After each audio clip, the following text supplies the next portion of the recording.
بسم اللہ الرحمن الرحیم۔ شروع اللہ کے نام سے جو بڑا ہی مہربان نہایت رحم کرنے والا ہے۔ اللہم صلی علی سیدنا و مولانا محمد و آلہ و اطراتہ بعدد کل معلوم لک۔ نبی دو جہاں، نبی مکرم، رحمت للعالمین، امام الانبیاء، خاتم النبیین، حضرت محمد صلی اللہ علیہ وآلہ وسلم کی ذات پاک پر درود و پاک کا نذرانہ پیش کرنے کے بعد علی بابا کی طرف سے آپ تمام دوستوں کو السلام علیکم۔ امید ہے آپ سب خیریت سے ہوں گے۔ آپ دیکھ رہے ہیں علی بابا اسلام ٹی وی۔ پیارے ناظرین، آج کا ہمارا ٹاپک ہے کہ ہم حضرت ہود علیہ السلام کے بارے میں کچھ بیان کریں گے۔ حضرت ہود علیہ السلام کا نسب نامہ کچھ اس طرح سے ہے کہ ہود علیہ السلام بن شالخ بن ارفکشز بن سام اور بن نوح علیہ السلام۔ حضرت ہود علیہ السلام عرب کے قبیلہ عاد سے تعلق رکھتے تھے جو عمان اور حضر موت کے درمیان ریت کے ٹیلوں والے علاقہ الاحقاف میں رہائش پذیر تھا۔ آپ علیہ السلام کا قبیلہ عاد بن ارم بن اوس بن سام اور بن نوح کی اولاد سے تھا۔ آپ علیہ السلام اپنی قوم کے ایک شریف خاندان سے تھے جنہیں اللہ تعالیٰ نے ان کی قوم کی ہدایت کے لیے نبی بنا کر بھیجا تھا۔ اللہ تعالیٰ نے آپ علیہ السلام کا ذکر قرآن مجید میں 7 مقامات میں فرمایا ہے اور ایک پوری سورۃ ہود بھی آپ علیہ السلام کے نام سے نازل فرمایا۔ ناظرین، آپ کو بتاتا جاؤں کہ حضرت ہود علیہ السلام کی قوم ایسی قوم ہے کہ جس کو اللہ تعالیٰ نے قوم نوح کی ہلاکت کے بعد قوم عاد بنا کر زمین پر آباد کیا۔ یہ لوگ جسمانی طور پر بڑے مضبوط قد و قامت اور بڑی مضبوط عمارت بنانے میں ماہر تھے۔ اللہ تعالیٰ نے انہیں خوب مال و دولت سے بھی نوازا تھا۔ قوم عاد اپنی جسمانی قوت کے غرور میں اتنے آگے بڑھی کہ انہیں اللہ تعالیٰ کو بھلا کر اپنے ہی ہاتھوں سے بنائے ہوئے بتوں کو اپنا معبود بنا کر ان کی عبادت شروع کر دی۔ ان کے 3 بڑے بت تھے جن کے نام سمد، سمود اور ہر تھے۔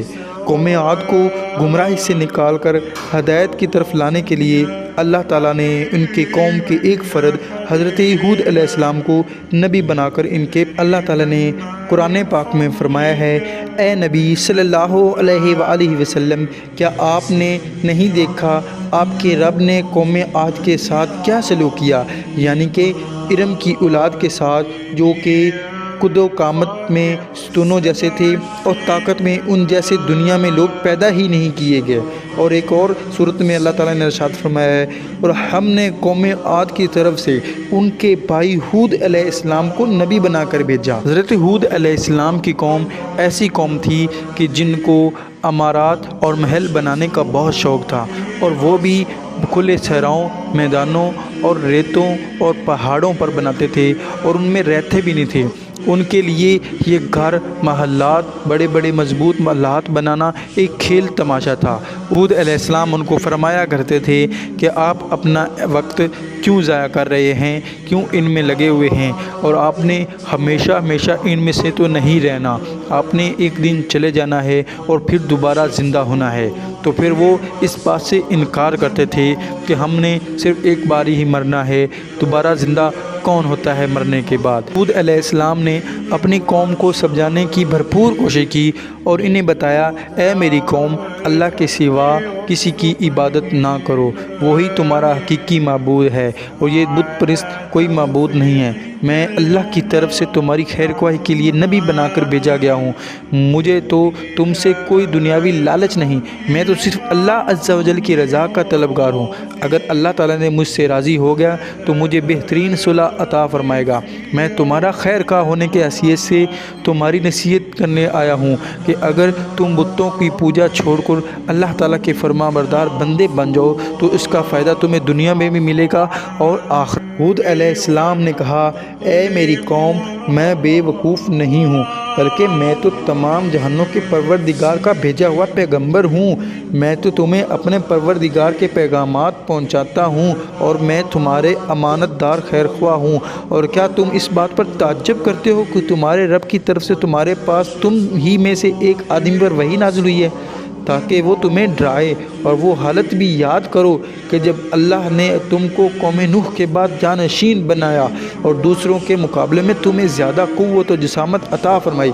اس لیے اللہ تعالیٰ کی نعمتوں کو یاد رکھتے ہوئے اس کا شکر ادا کرو تاکہ تم کامیاب۔ پھر حضرت ہود علیہ السلام نے اپنی قوم کو بتوں کی عبادت چھوڑ کر اللہ تعالیٰ کی عبادت کی طرف لانے میں بہت کوشش کی، لیکن جب قوم نے دعوت و توحید کو تسلیم نہیں کیا تو آپ علیہ السلام نے قوم کے معبودان باطل کو کھل کر بیزاری کا اعلان فرمایا۔ حضرت ہود علیہ السلام نے اپنی قوم کو سمجھایا کہ اپنے رب کا یہ احسان نہ بھولو کہ اس نے تمہیں قوم نوح کا جانشین بنایا اور تمہیں بہت سی دنیاوی نعمتوں سے نوازا، لہٰذا تم اللہ تعالیٰ کی نافرمانی سے باز آ جاؤ، میری دعوت و توحید کو قبول کر لو۔ قوم کے سرداران اور عوام نے برہم ہو کر کہا، اچھا اگر تم اپنی دعوت میں اتنے ہی سچے ہو تو ہمارے لیے اللہ تعالیٰ سے عذاب طلب کر لو۔ قوم نے جب عذاب کا مطالبہ کر دیا تو آپ علیہ السلام نے افسوس کا اظہار کرتے ہوئے فرمایا، اب تم عذاب الہی کا انتظار کرو، فرمان الہی ہے۔ انہوں نے قوم عاد نے کہا، کیا تم ہمارے پاس آئے ہو کہ ہم صرف اکیلے اللہ کی عبادت کریں؟ ہمارے باپ دادا جن کی عبادت کرتے ہیں ان کو چھوڑ دیں، لہٰذا اگر تم سچے نبی ہو تو جس عذاب سے ہمیں ڈراتے ہو۔ پھر حضرت ہود علیہ السلام نے فرمایا، اس عذاب کے آنے کا علم تو صرف اللہ کے پاس ہے، اور میں تمہیں وہ پیغام پہنچا رہا ہوں جو مجھے دے کر بھیجا گیا ہے، لیکن میں دیکھ رہا ہوں کہ تم لوگ نادانی کر رہے ہو۔ انہوں نے ہود علیہ السلام سے کہا، اب اللہ کی طرف سے اس عذاب اور غضب تمہارے لیے مقرر ہو چکا ہے، کیا تم مجھ سے ایسے ناموں معبودوں کے بارے میں جھگڑتے ہو جو تم نے تمہارے باپ دادا نے رکھ لیے ہیں؟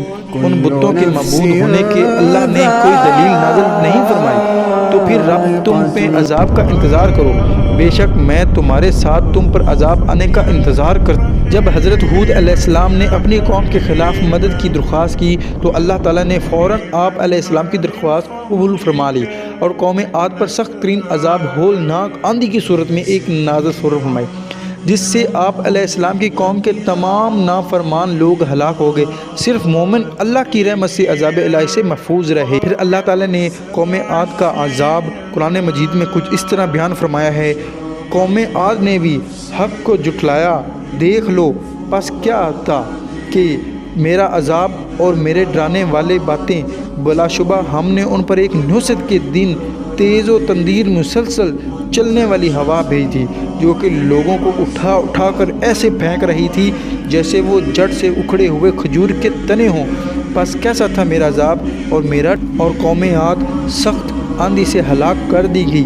اللہ نے اسے آندھی کو ان پر 7 راتیں اور 8 دن تک مسلسل مسلط کیے رکھا۔ آپ صلی اللہ علیہ وسلم وہاں ہوتے تو دیکھ لیتے کہ وہاں لوگ یوں چھت گرے پڑے تھے جیسے وہ کھجور کے کھولے ہوئے تنے ہوں۔ اور پھر اللہ تعالیٰ نے قرآن پاک میں فرمایا، پس ہم نے ہود علیہ السلام اور ان کے ساتھیوں کو اپنی رحمت سے بچا لیا اور ہم نے ان کے لوگوں کو جڑ ہی کاٹ دی جنہوں نے ہماری آیات کو جھٹلایا تھا، وہ ایمان لانے والے ہی نہ تھے۔ ناظرین، آپ کو حدیث سناتا جاؤں کہ حضرت عائشہ رضی اللہ تعالیٰ عنہا فرماتی ہیں کہ جب بھی بادل آتے تھے یا تیز ہوا چلتی تھی تو آپ صلی اللہ علیہ وآلہ وسلم پریشان ہو جایا کرتے تھے۔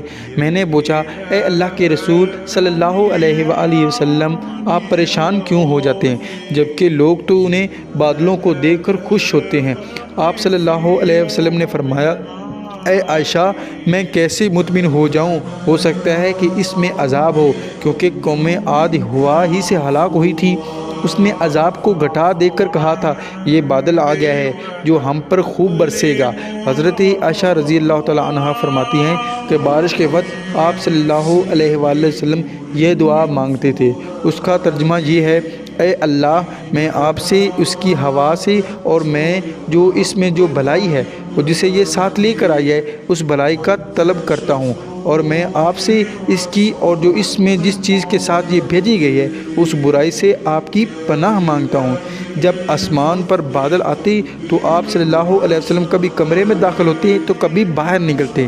جب بارش شروع ہو جاتی تو آپ صلی اللہ علیہ وسلم مطمئن ہو جاتے، میں نے آپ صلی اللہ علیہ وسلم اس سے حالت کے متعلق پوچھا تو آپ صلی اللہ علیہ وسلم فرمایا کہیں یہ وہی آندھی تو نہ ہو جو پیارے ناظرین، تو یہ تھی کہ حضرت ہود علیہ السلام کیسے فنا ہوئی، کیسے اللہ کے عذاب میں مبتلا ہوئی۔ ہم امید کرتے ہیں کہ آپ کو ہمارا یہ ٹاپک پسند آیا ہوگا۔ سے گزارش ہے کہ اس کو لائک اور شیئر کرنا نہ بھولیے گا۔ اس کے ساتھ ہی علی بابا کو اجازت اور اللہ پاک سے دعا ہے کہ ہم سب کو اللہ تعالیٰ اپنے امن و امان میں رکھے، ہم پر اپنی رحمت نازل فرمائے اور اللہ تعالیٰ اپنے فضل سے ہمیں 5 وقت کی نماز پڑھنے کی توفیق دے۔